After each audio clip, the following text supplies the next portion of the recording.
दोस्तों अस्सलाम वालेकुम। मैं अशरफ़ी आप लोगों का अशरफ़ी नगरी यूट्यूब चैनल पर इस्तकबाल करता हूं। दोस्तों जैसा कि मैं सोच रहा था कि ऐसी वीडियो बनाई जाए जिससे कि मतलब हमेशा आप उससे जो है नॉलेज ले सकें या आप जानकारी ले सकते हैं।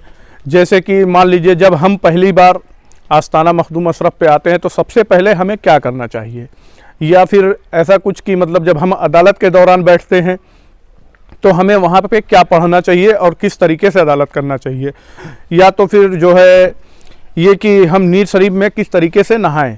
तो आज मैं जो वीडियो आपको देना चाहता हूँ उस वीडियो में मैं आपको ये बताना चाहता हूँ कि जब हम पहली बार आस्ताना मखदूम अशरफ पर आते हैं तो सबसे पहले हमें क्या करना चाहिए। तो दोस्तों आप लोग वीडियो में बने रहें। मैं अब आप लोगों को ये बताना चाहता हूँ कि किस तरीके से पहली बार आने के बाद में क्या करना चाहिए और क्या नहीं करना चाहिए। तो बिना ताखिर चलिए वीडियो को शुरू करते हैं। जिसको मखदूम से मोहब्बत है, जिसको मखदूम।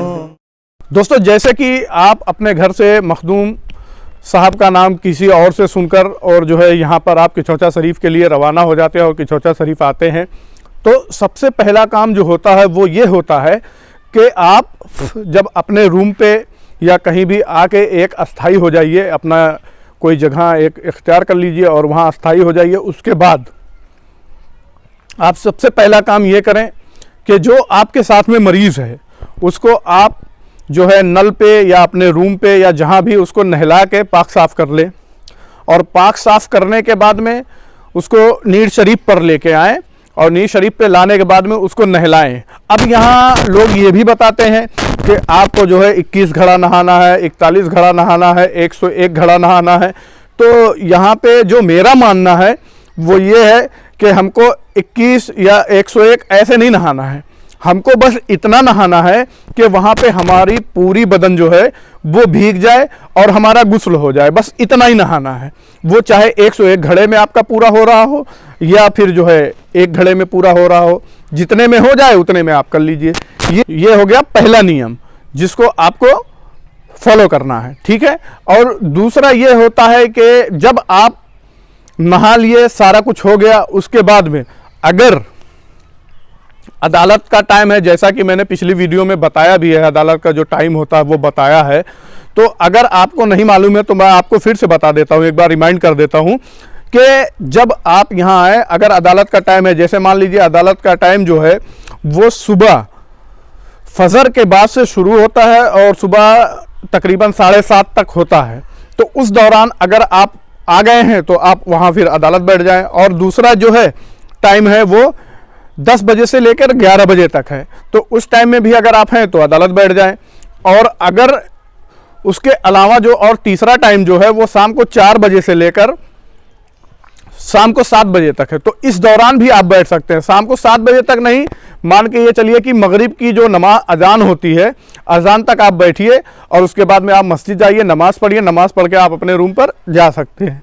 ये होता है अदालत का टाइम। हाँ, तो इस दौरान जो है अगर आप वहाँ पे हैं और नहा लिया, नहाने के बाद में अपने मरीज़ को जो है कहीं भी, ये जो आस्ताना मखदूम अशरफ का पूरा दयार जो है, इस पूरे दयार में कहीं भी आप जो है अदालत कर सकते हैं। वहाँ से आप जो है वो जो है मखदूम साहब के गुंबद को देखिए और उसमें जो कलश लगा हुआ है उसको देखिए।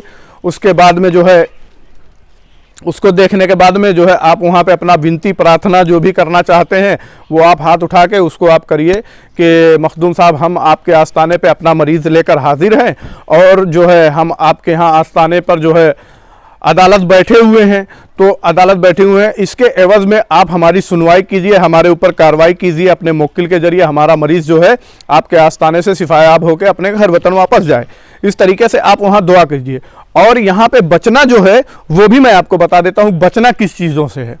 तो बचना इससे है कि आप जब अदालत बैठें तो आप अपने आस पड़ोस में जो लोग होते हैं उनसे आप कोई गुफ्तगू ना करें, कोई बातचीत ना करें, क्योंकि जब आप अदालत बैठे तो आपका पूरा ध्यान जो है आस्ताने के तरफ होना चाहिए और आपके मरीज़ का भी पूरा ध्यान जो है वो आस्ताने के तरफ होना चाहिए। बाकी ना कि आप दुनियावी चीज़ों में वहाँ बात कर रहे हैं, खाला कैसी हो, आपा कैसी हो, आप कहाँ से आए हैं, आप ये क्या कर रहे हैं, तो ये सारी चीज़ें आपको नहीं करनी है, ठीक है। इस तरीके से आप बैठ के अदालत करें। और अगर आपने अपना जो भी दुआ मांगनी थी वो मांग चुके हैं तो आप जब तक बैठे हुए हैं वहाँ पे आप दरूद शरीफ पढ़ सकते हैं, कलमा पढ़ सकते हैं। इस तरीके से आप पढ़ते रहिए और जो है उसको गिनती करके बाद में जो है आप मखदूम साहब के नाम से फातिहा के ज़रिए से उसको बकस सकते हैं, तो उसको आप बकस दीजिए। इस तरीके से आप जो है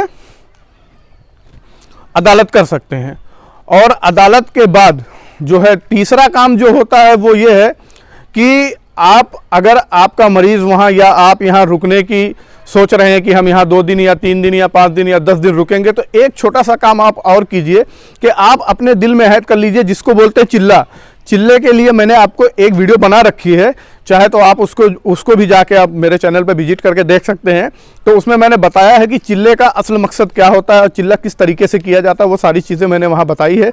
तो आप वो चिल्ला भी कर लें, चिल्ला भी कर लें। और करने के बाद में जो है आप वहाँ 3 दिन, 7 दिन या 21 दिन या 41 दिन जो भी रुकना चाहते हैं आप इस तरीके से वहाँ रुक सकते हैं यहाँ पे। और रुकने के बाद में आप अपने मरीज़ को जब तक आप यहाँ पे हैं तो तीनों टाइम अदालत करवाइए, और तीनों टाइम अदालत करवाने के बाद में फिर आप अपने रूम पे चले जाइए। और शाम को एक बार, शाम सुबह ये दोनों टाइम कर लीजिए, या एक बार शाम को मगरिब पे टाइम एक बार आप चौखट पे जरूर जाएं।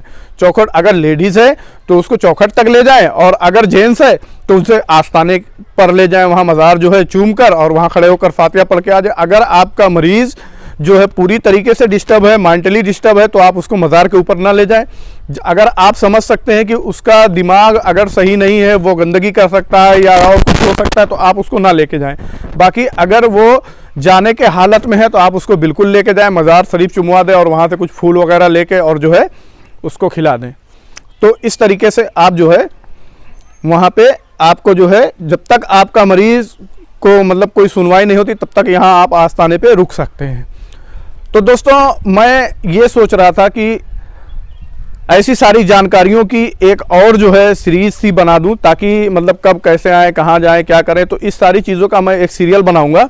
तो पहले मैं ये देखता हूं कि इस वीडियो पे आप मुझे कितना प्यार देते हैं और या इस वीडियो से आपको कितनी जानकारी हासिल होती है, तो उसके बाद ही मैं जो है इस बारे में और आगे सोचूंगा। उम्मीद करता हूं कि वीडियो आपको अच्छी लगेगी, और अगर आपको वीडियो पसंद आई है तो आप इस वीडियो को लाइक और शेयर ज़रूर करेंगे ताकि और दूसरों तक पहुंचे, ताकि इससे और लोग भी फ़ायदा उठा सकते हैं। मिलते हैं किसी दूसरी वीडियो में, तब तक के लिए खुदा हाफिज़।